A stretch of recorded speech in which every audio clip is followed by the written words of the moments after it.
Yeah, I practiced a little. Yeah. I was throwing balls with one of my Hollywood trainers, which is Eric the trainer. Okay. He gets me ready for a lot of the movie scenes and stuff when I'm not boxing, and that will be a long while before I'm back in the movie scene again. I don't want to do any movies or anything because we're on a different mission right now. That's to conquer every division or every belt in the division. So. How do you feel about this fight, Victor? I know why he wants it because he didn't win the first one. You won the first one. Why is this rematch important, and why do you want this fight? You know what's interesting? At first I can care less about the rematch, and I was really trying to figure out why this guy deserves a rematch, right? And I mean, not only has he tested positive in the past, but obviously when we fought the first fight, he was on some stuff. Which, hey, it is what it is. That's the past. And then I accepted to do it. Let's do it again, and then he gets hurt or whatever, and I believe, I mean, it had a lot to do with the stuff that was going on behind the scenes, but at the end of the day, I said, let's do it. So I went off and I took on a different fight and got my jaw shattered. After I got my jaw shattered, I come back 2 years later. I didn't do so well, went down, and then I came back again. I broke my wrist. So now I was out for another year, fully reconstructed. So I got a new wrist in there with some new pins and stuff. Yeah, I stole it from some guy outside a little bit ago. I was like, dude, let me see that real quick. Yeah, right? Dang, I was too close to these areas, man. Damn fashion, hey, dang fashion district. Both of you guys fought Floyd. Who did better, you or? You know, I actually, to tell you the truth, I never watched the Floyd and Berto fight. It just wasn't worth it to me. I saw it. I mean, it was a given. I mean, anybody who watches boxing, any fan of boxing, you know it's a given. I cashed out. I watched. Matter of fact, I think I had like a movie to watch that night. It was a lot more important than that. So, regardless, though, I finally said, you know what, this guy has a lot to say about me. Couldn't cut it on stuff, and he's definitely not gonna cut it without stuff. So, I'm here, and I just hope that night comes. It's not gonna go 12 rounds. I'm gonna tell you that right now. I'm tired of this guy, and I didn't take anything personal to begin with. I never do. I never have. But this guy, he's throwing blows that he shouldn't even be throwing. I'm just like, okay, perfect, sounds good, man. So, in the end, I expect to see myself with my hands raised once again. But this time, it ain't gonna be like a war like last time. Is it a fight of the year again this time? I believe so. I mean, like I said, I give people some good fights, you know. Love me or hate me, man. I mean, I'm just like, oh man, I hate this guy, but let's watch him.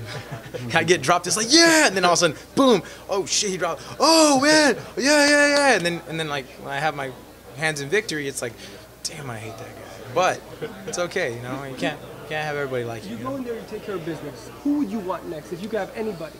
At this point in time, I just have him in front of me, you know. I just, why speak ahead of time, you know. This guy's obviously hungry and he's pissed off at the world. And if I quote him correctly, he definitely spoke about me on an interview where he said, it's Victor Ortiz's fault for my downward spiral. Well, I'm happy that I ruined somebody that much so that they have to throw my name into their spiral going down. So, I mean, like I said, I don't like talking bad, so I'll be ready April 30th, and I know he will too. Have you run into him after? Because you both guys have said stuff. I've tried to shake his hand a few times. He doesn't like me too much, you know. We even sat next to each other at the movie premiere, and they're like, Vic, do you mind sitting next to him? I was like, yeah, dude, I don't mind. And I'm just like, what's up, Berto? And he's just like, oh. And I go, dude, let's not make things awkward, man. Come on, bro. I mean, we're athletes, bro, so good to see you, man. Excuse me. I just watched my movie. I don't think you like that too much, though. Victor, why do you think you're so polarizing to people? I'm sorry? Why do you think you're so polarizing to people? Why do people have such a strong reaction to you? I don't know. I really don't know why I'm polarizing to people. I don't mean no harm, you know. I just work hard like everybody else does, you know. Just like you guys wake up or you guys write a report or you guys do an interview on somebody, I'm pretty sure you go back and you, from punctuation to the way it's written to the words that you choose, you don't repeat stuff like that, you know. I don't know. It's weird. I really don't mean no harm to anybody. And on the ring, that's real intentions, you know.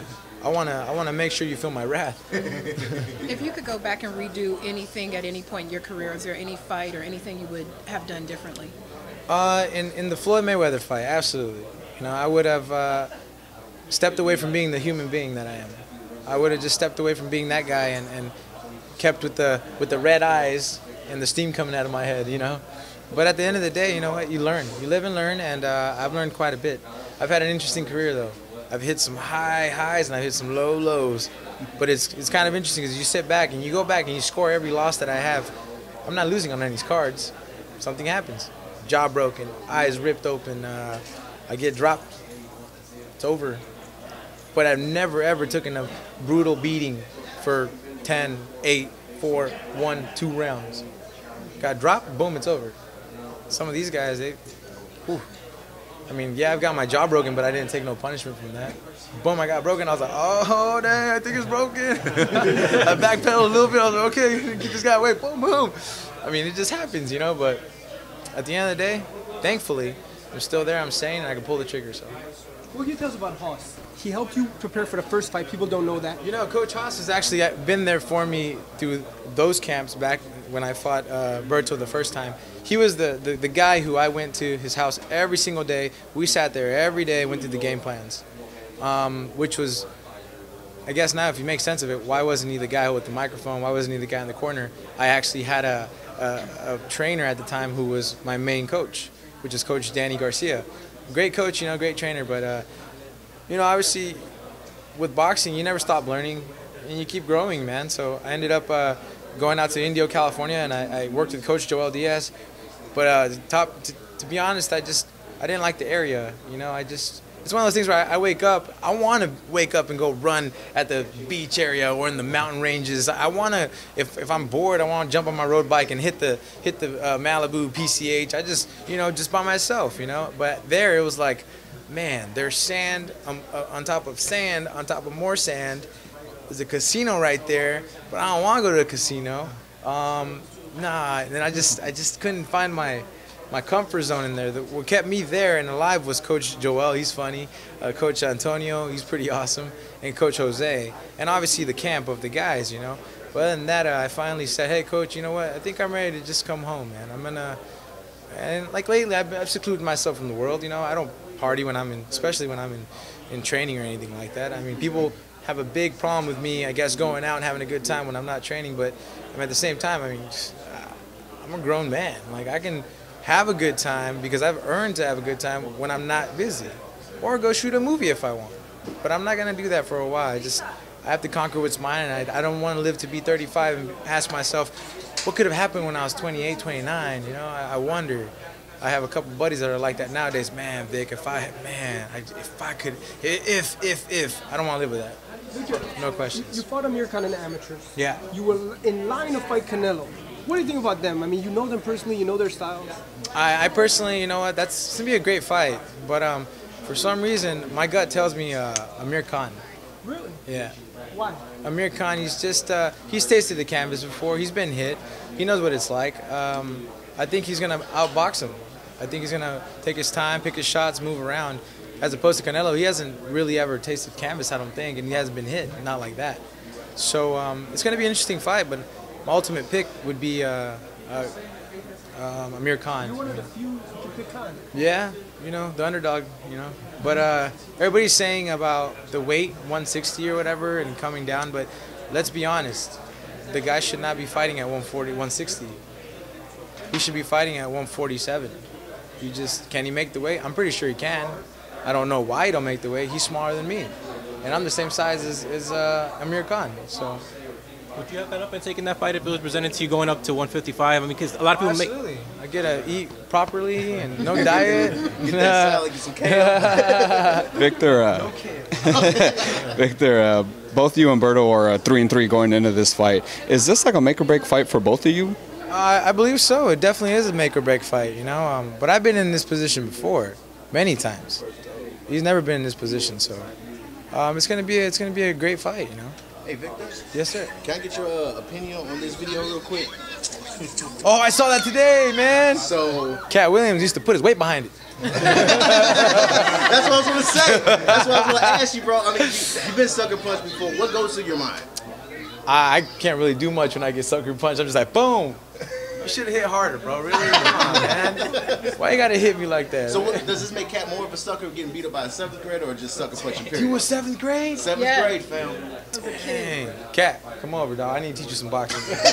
What did you think of Nate Diaz beating McGregor? Bro, that was crazy, That's man. epic, huh? McGregor, do you know what's crazy is I like McGregor the way he fights and stuff, but that was like one of those fights where I thought to myself, I'm a McGregor fan, but I was like, dude, I think he's jumping into that heat of being two weight classes over way too quick, you know? That was a last-minute type thing. You don't do that, especially with somebody with the experience of Nate Diaz, man. That guy, he's a monster. They're doing a rematch, and at the same weight. What do you think happens this time? The same weight? Yeah.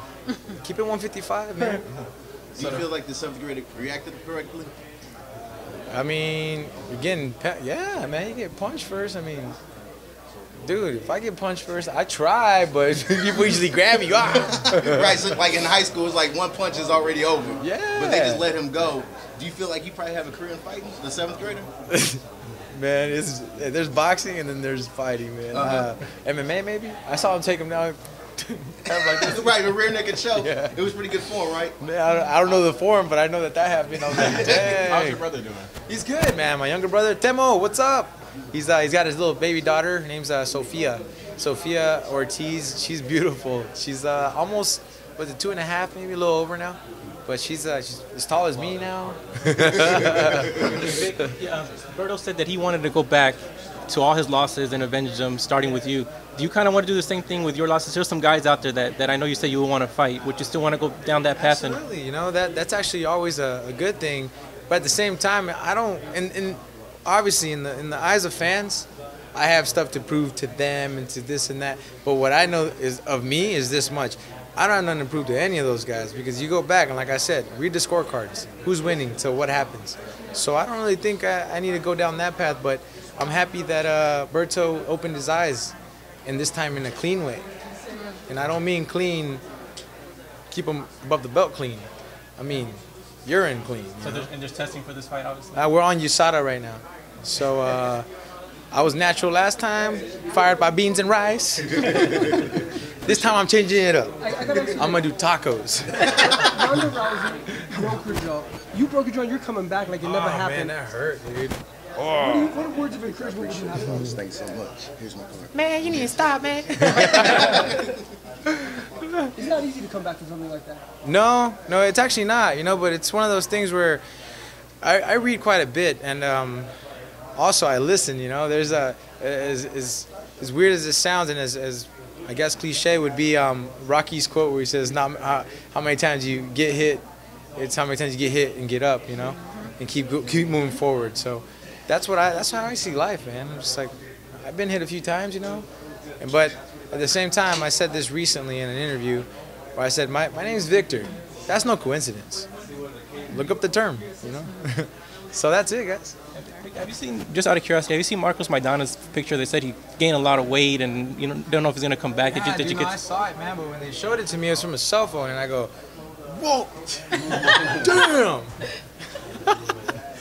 Yeah, I saw it. Are you surprised that he's living that life? I mean, no, not really. I mean, I heard that he was probably retiring. I mean, if you made some good money like that and just go chill with your family now, I mean, cool. But that's just as a professional athlete, I don't let myself go like that. So I don't know. If Floyd fights Triple G, what do you think? Who wins? Triple G. Why? He pressures. He don't care. He's relentless. Keeps coming. Yeah. And right now, in a pound for pound, that's Floyd retired. Manny's on the way out. Things got a little heated right there at the face-off. Nah, he's scared, but when you're scared of somebody, you gotta try to convince yourself that you're actually something. I don't blame him. I'd be scared of me too. At least Mayweather was smart to not get a rematch. Well, what did he say to you? What words were exchanged right He there? called me all kinds of unnecessary names. You know, he called me gay, faggot. He called you that stuff, and he pushed you. Yeah, yeah, it was interesting, but it's okay, man.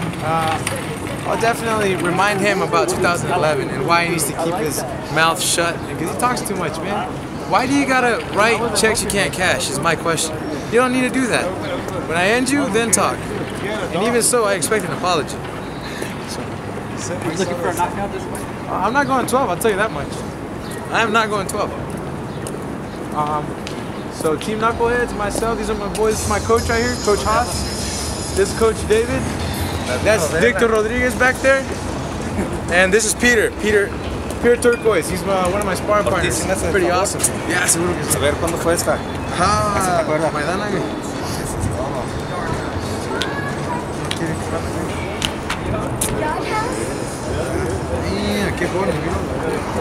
Now look at that ring right there.